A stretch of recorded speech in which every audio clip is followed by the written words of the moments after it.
송구영신 예배는 한밤중에 드리는 예배라 여러분 많이 피곤하시기 때문에 중간에 이렇게 박수도 좀 치고 그렇게 하겠습니다. 송구영신 예배 이 시간 주시는 하나님 말씀은 믿음과 일상의 조화라는 제목으로 우리가 한번 생각을 해보겠습니다. 앞서 말씀드린 대로 오늘 순서지 여러분 뒷면 넘겨보시면 오늘 설교의 개요가 되는 주기도문이 있습니다. 함께 보시면서 말씀을 들으시면 되겠습니다. 여러분, 우리가 2020년 올해 한 해 생각해 보면 참 상상도 하지 못하는 어려운 시기를 보냈습니다. 이 어려운 시기를 다 겪고 이제 송구영신 예배를 드리는데, 제가 송구영신 예배 설교 본문을 잡기 위해서 하나님께 여러 번 기도를 드렸습니다. 하나님, 우리 사랑하는 성도들이 너무 힘들고 어려운 때를 지내고 있습니다. 하나님께서 정말로 송구영신 예배를 통해서 주시고자 하는 말씀이 무엇입니까? 여러 번 기도하고 또 여러 번 본문을 바꾸다가 어느 날 새벽에 기도할 때 하나님께서 그런 마음을 주셨습니다. 이렇게 어렵고 힘들 때일수록 가장 신앙의 기본이 되는 근본 원리를 하나님께서 가르쳐 주기를 원하시는구나, 그런 마음이 들어서 그 확신으로 오늘 주기도문 말씀을 여러분들과 나누고자 합니다. 주기도문은 우리가 참 잘 알고 있습니다. 신앙생활하면서 주기도문 모르는 분들은 아무도 없습니다. 그런데 왜 주기도문이 중요할까요? 주기도문은 예수님께서 친히 가르쳐 주신 유일한 기도문이기 때문입니다. 기독교인은 늘 기도를 합니다. 기도가 우리의 무기지요. 그러면 어떻게 하는 기도가 가장 훌륭한 기도인가? 참 중요한 질문인데, 예수님께서 친히 제자들에게 이렇게 기도하라 하고 가르쳐 주신 이 주기도문에 보면 기도의 정답이 나와 있고 우리 신앙생활의 근본 원리가 나와 있습니다. 자, 그걸 지금부터 한번 여러분 복습 삼아 다시 생각해 보겠습니다. 주기도문이 가르쳐 주는 신앙의 원리 첫 번째는 기도의 대상이 누구입니까? 하나님이다 하는 거죠. 하늘에 계신 우리 아버지 하나님께 기도를 하라. 예수님 그렇게 가르쳐 주셨습니다. 여러분, 세상을 살아가는 사람들은 다 보면 삶의 1순위가 다 있습니다. 자식이 1순위일 수도 있고요, 돈이 1순위일 수도 있고, 뭔가 자기가 제일 중요하게 여기는 1순위가 있죠. 우리는 그 1순위를, 그 우선순위를 하나님이 아닌 다른 어떤 것이라면 우상이라고 말합니다. 그럼 우리가 하나님을 섬긴다는 말은 무엇일까요? 나의 생명, 나의 가족, 나의 가진 모든 것이 하나님께로부터 왔다. 하나님이 안 계시다면, 하나님이 허락하지 않으셨다면 이 모든 내가 지금 누리고 있는 것은 누릴 수가 없는 것이다. 그래서 하나님을 믿는 것을 1순위로 여기는 것, 그게 하나님을 믿는다 하는 것이죠. 그러니까 주기도문에서도 예수님은 하나님께 기도하라 이렇게 일러주셨습니다. 주기도문 제일 앞에 보십시오. 여러분 유인물에 보시면 하늘에 계신 우리 아버지 이렇게 먼저 기도합니다. 하늘에 계신이라는 말은 우리는 땅에 살고 하나님은 하늘에 계십니다. 그러니까 하늘에 계신이라는 단어는 하나님의 위대하심, 초월하심, 이런 게 하늘에 계신이라는 단어에 든 뜻입니다. 우리의 그 인간의 어떤 지식과 능력으로도 측량할 수 없는 위대하신 분, 초월하신 하나님, 하나님은 하늘에 있고 인간은 땅에 있다. 전도서 5장 2절 말씀이죠. 그 하나님의 초월성이 하늘에 계신입니다. 그 다음 단어는 우리라는 단어죠. 여러분, 이게 중요합니다. 하늘에 계신 내 아버지가 아니라 우리 아버지다. 그러면 지금 여러분 영상으로 예배하는 여러분들은 한 가족이지만 우리 신일교회 온 성도들이 지금 각 가정에서 영상으로 송구영신 예배를 드리고 있겠죠. 그럼 우리 모든 신일교회 공동체도 우리 아버지라고 기도하고 고백하는 순간 우리 모두는 다 한 가족이라는 거죠. 그러니까 여러분이 저를 보고도 담임 목사지만 가족이라고 생각을 하셔야 되고, 여러분이 예를 들어서 연세가 많으신 권사님이시라면 우리 교회학교 초등학교 1, 2학년 아이들을 보면 아유, 저 아이도 내 손자, 내 손녀, 우리 모두는 한 가족이다 하는 의미에서 내 아버지가 아니라 우리 아버지, 우리라는 단어가 중요한 거죠. 하늘에 계신 우리, 그 다음이 아버지입니다. 여러분, 아버지라는 단어는 원문으로 보면 아버지라기보다는 아빠라는 단어입니다. 아빠. 그러니까 하늘에 계시는 하나님의 아주 위대하시고 초월하신 성품이라면, 아빠는 초월에 계시지만 우리하고 아주 가까운 분, 친근한 분, 우리가 뭐 좀 잘못한 게 있어도 아빠라고 부르면 그냥 용서해 주시는 그런 무서운 하나님이 아니라 우리의 그 어떤 잘못도 다 받아주시는 사랑이 많으신 분, 아빠, 그런 뜻입니다. 여러분 아시는 대로 제가 그 장설부대에서 군목 생활을 했습니다. 제가 군목 생활한 곳은 강원도 삼척, 동해, 강릉 그쪽입니다. 저희 부대는 삼척과 동해와 강릉을 지켰습니다. 그러니까 저는 근무지가 너무 넓었습니다. 그러니까 7번 국도를 타고 늘 다녔죠. 여러분 말이 쉽죠. 삼척도 쉬고요, 동해도 쉬고 강릉도 쉽니다. 그러니까 한 부대 군목이 이 세 개 시에 있는 해안을 다 돌아야 되니까 얼마나 제가 운전을 많이 했는지 모릅니다. 장설부대니까 집차가 배차가 안 되니까 제가 그때 중고차를 하나 사가지고 3년 내내 중고차 타고 다녔는데 얼마나 많이 매일 톨게이트에서 톨비 내면서 이렇게 군 생활을 했습니다. 장설부대라 시설은 열악하지요. 예배당도 없어서 2년간 천막 하나 치고 예배를 드렸습니다. 그러니까 참 피곤하고 너무너무 힘들고 너무너무 지친 그런 군목 생활을 했습니다. 물론 하나님께서 보람도 많이 느끼게 하셨습니다. 그런데 그렇게 하루 종일 운전하고 해안 초소 방문하고 병사들 상담하고 그렇게 하다가 집에 올 때쯤 되면 근무 시간 한참 지내서 이제 늦게 집에 오면 참 피곤합니다. 아유, 군화가 얼마나 무거운지. 그러니까 주차하고 이제 관사 아파트에 탁 들어가면 제가 이제 띵동 하고 초인종 누르고 문을 딱 열 거 아닙니까? 그 순간 하루의 모든 지쳤던 피로가 싹 씻깁니다. 왜 그럴까요? 그때 제가 아들이 둘인데요, 큰애가 3살이고 둘째가 보행기 타고 있었거든요. 그럼 제가 이제 띵동 하고 문이 딱 열리는 순간 엄마랑 하루 종일 있다가 아빠가 오잖아요. 그럼 제가 문을 딱 열고 제 군복이 딱 보이면 큰애가 막 뛰어옵니다. 아빠 하고 막 뛰어오죠. 반갑다고 막 안깁니다. 그러면 둘째는 못 걷는데 그 보행기 타고 딱 보니까 아빠잖아요. 막 이렇게 보행기 타고 막 미끄러듯이 와서 저한테 안아달라고 손을 내밉니다. 그 아빠 소리, 아빠, 그 소리가 하루의 모든 피곤을 다 잊게 만드는 행복한 소리입니다. 뭐 집에 와서 저녁 먹고 돌아보면 아이들이 막 이렇게 어질러 놓고 꾸중받을 일을 했어도 아무 문제가 안 됩니다. 아빠한테는. 왜? 내가 들어왔을 때 아빠 하고 환하게 웃어주었으니까.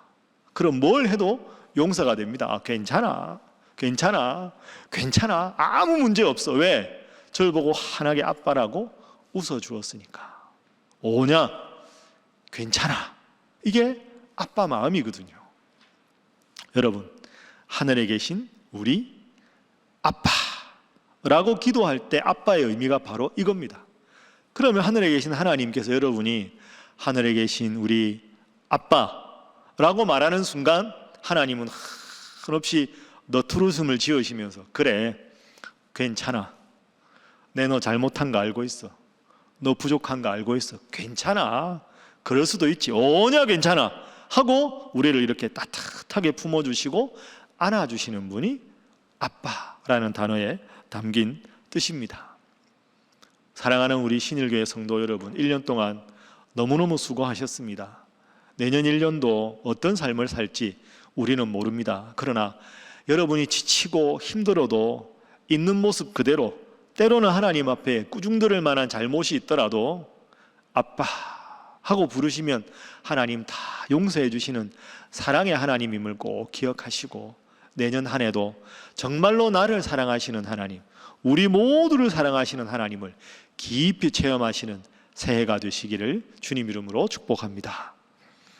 자, 주기도문 두 번째 부분입니다. 두 번째 부분은 하나님께 대해서 세 가지 간구하는 내용, 그리고 우리 삶에 대한 세 가지 간구입니다. 여러분 자료 보시면 아시죠? 뭐 안 보셔도 다 외우시겠지만 주기도문을 보면 하늘에 계신 우리 아버지를 부른 다음에 하나님께 관한 기도가 세 가지가 있습니다. 하나님의 이름을 거룩하게, 하나님의 나라가 임하게, 하나님의 뜻이 하늘에서와 같이 땅에서도 이루어지게. 하나님의 이름, 나라, 뜻, 세 가지 기도입니다. 그 다음에 예수님께서 가르쳐 주신 것은 우리의 삶에 필요한 세 가지 기도입니다. 뭐가 있습니까? 우리에게 일용할 양식, 그 다음에 우리의 죄를 용서해 주십시오. 세 번째로는 시험에 들지 말고 악에서 구해 주십시오. 여러분, 이게 아주 하나님께서 예수님을 통해 가르쳐 주신 기도가 참 훌륭한 이유가 여기 있습니다.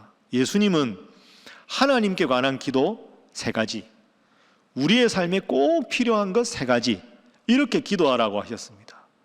하나님께 기도한다 그래서 하나님께만 모든 영광을 돌리는 기도도 아니고요, 미성수간 기도처럼 하나님만 불러놓고 내가 원하는 목록만 쫙 말하는 그런 기도도 아니고, 하나님께 관한 영광의 기도 세 가지, 우리의 삶에 꼭 필요한 기도 세 가지, 이렇게 신앙생활에서 하나님을 향한 마음과 우리의 삶에서 최선을 다해야 되는 것에 아주 훌륭한 조화, 그것을 우리에게 일러주시는 거죠. 그리고 또 하나 여러분 생각해 보십시오. 하나님께 관한 기도 세 가지, 우리 삶에 필요한 기도 세 가지인데 뭐가 먼저 나옵니까? 하나님께 관한 기도가 먼저 나온다는 거죠. 이게 일상생활보다 신앙생활에 더 우선을 두어야 한다 하는 중요한 의미가 있습니다. 하나님 잘 섬기고, 그리고 일상에서 최선을 다하되 하나님을 섬기는 것과 일상을 살아가는 것의 우선순위를 하나님께 두어야 한다.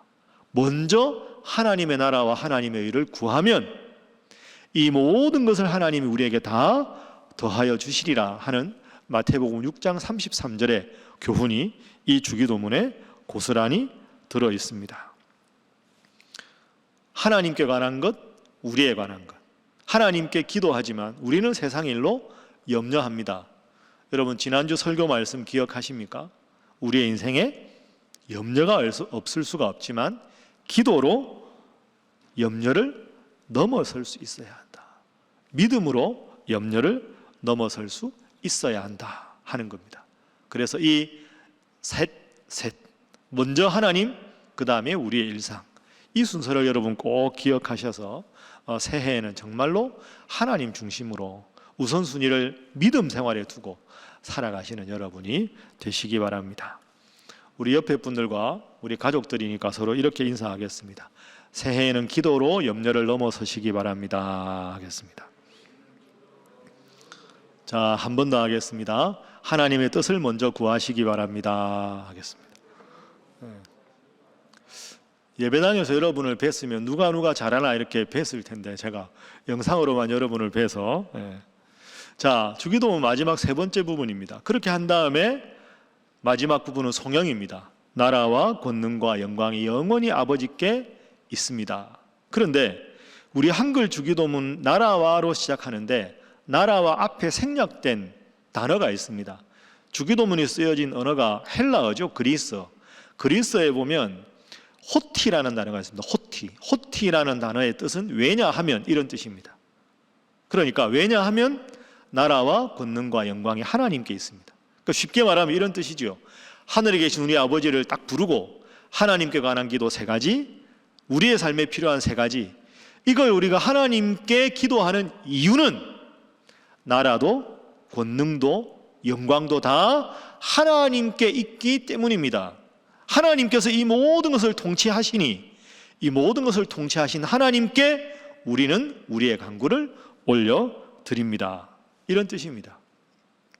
그러니까 여러분, 주기도문은 참 위대한 기도문입니다. 혹시 여러분 기도하려고 앉았는데 기도가 잘 안 된다, 자꾸 잡념만 생기고 기도도 안 되고 뭘 해야 될지 모르겠다, 이럴 때 있으시면 주기도문 외우는 게 참 좋은 기도입니다. 그냥 눈 다 감으시고 주기도문 한 구절 한 구절만 또박또박 뜻을 새기면서 읽고 외우시는 게 참 좋은 기도입니다. 왜?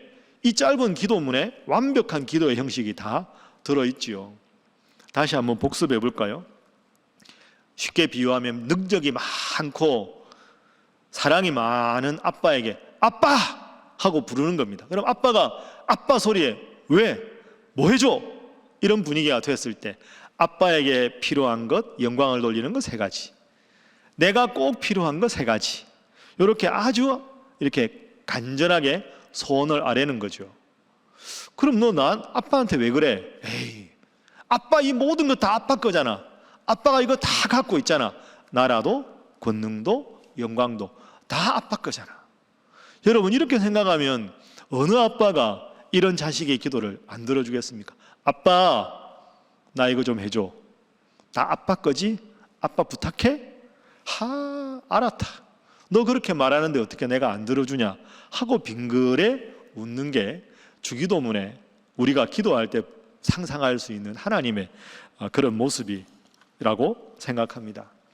여러분, 그래서 이 주기도문의 순서를 꼭 기억하시고 새해에는 하나님께 우선을 드리고 하나님을 향한 신앙과 우리의 일상에 항상 조화와 균형을 잘 갖추시는 여러분들이 되시기를 바랍니다. 제가 이야기 하나 하고 설교 마치겠습니다. 여러분, 그 서양의 연극 중에서 단지 15분이라는 연극이 있다고 합니다.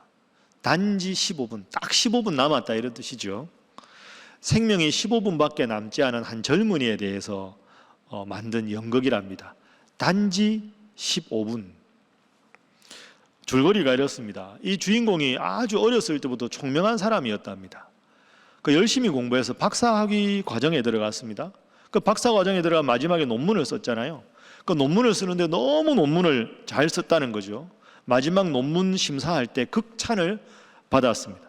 이제 박사 학위를 받을 날짜만 기다리는 그런 상황이었습니다. 아주 전도유망한 밝은 미래가 펼쳐지기를 기대하고 그런 미래를 어떻게 하면 내가 빨리 이루어낼까 하는 기대감에 꽉 차 있었습니다. 근데 그동안에 이제 박사 공부한다고 피곤해서 병원 가서 정밀검진을 한번 받았답니다. 정밀검진을 받았는데 안타깝게도 그 검진 결과가 이 연극에 의하면 최종적으로 젊은이, 당신은 너무 몸을 혹사해서 이제 그대에게 남은 시간은 15분밖에 없네. 이렇게 15분 후에는 죽게 된다는 사형 선고를 받게 되었다는 거죠. 이 젊은이가 얼마나 충격을 많이 받았겠습니까? 망연자실했습니다. 아무 생각을 할 수가 없었습니다.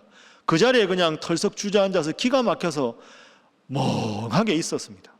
그러던 사이에 5분이 그냥 휙 하고 지나가 버렸습니다. 이제 남은 시간은 10분이었습니다. 그런데 그가 병원 침실에 우두커니 병상에 누워 있는데 한 통의 전보가 도착합니다. 전보의 내용은 억만장자였던 당신의 삼촌이 돌아가셨습니다. 그 삼촌의 유일한 상속자가 당신이니 상속 절차를 밟아 주십시오. 억만장자 삼손이 이 사람에게 모든 재산을 상속하겠다는 것이지요. 그런데 여러분, 죽음을 10분 앞둔 그 젊은이에게 그 많은 억만장자의 그 많은 돈이 무슨 소용이 있겠습니까? 그때 또 하나의 전보가 도착합니다. 그 전보의 내용은 이런 겁니다. 당신의 박사학위 논문이 올해 최고로 뛰어난 논문으로 선정되었습니다. 축하합니다. 하는 그런 축하 전보가 왔습니다. 그 전보도 그 청년에게는 아무런 위로가 되지를 못했습니다. 마지막 3번째 전보가 날아왔습니다. 그토록 애타게 기다리던 사랑하는 연인으로부터 온 결혼 승낙이었습니다. 그러나 그 기쁜 전보도 그 청년의 마음을 즐겁게 할 수는 없었습니다. 이 연극의 마지막은 이렇습니다. 마침내 그 15분이 다 지나서 그 젊은이는 그만 숨을 거두고 말았습니다. 15분 남은 그 청년에게는 억만장자의 그 어마어마한 상속금도, 그 뛰어나게 칭찬받은 박사학위 논문도, 박사학위증도, 사랑하던 여인이 결혼을 승낙한 그 프로포즈에 대한 응낙도 아무런 소용이 없었다 하는 것이죠. 여러분, 저는 이 이야기를 들으면서 참 많은 생각을 하게 됐습니다. 너무나도 이게 극적인 스토리다 이런 생각을 하기보다는 여러분이나 저나 코로나19를 깊이 심각하게 겪으면서 죽음이라는 것 참 우리에게 가까이 다가왔다. 내가 뜻밖의 피해자가 될 수도 있고 내 가장 가까운 사람들을 위해서 뜻밖의 가해자가 될 수도 있구나. 그런 생각을 하면 참 우리에게 남겨진 시간이 생각보다 길지 않을 수 있다. 이런 생각을 우리 모두가 하고 살지 않습니까?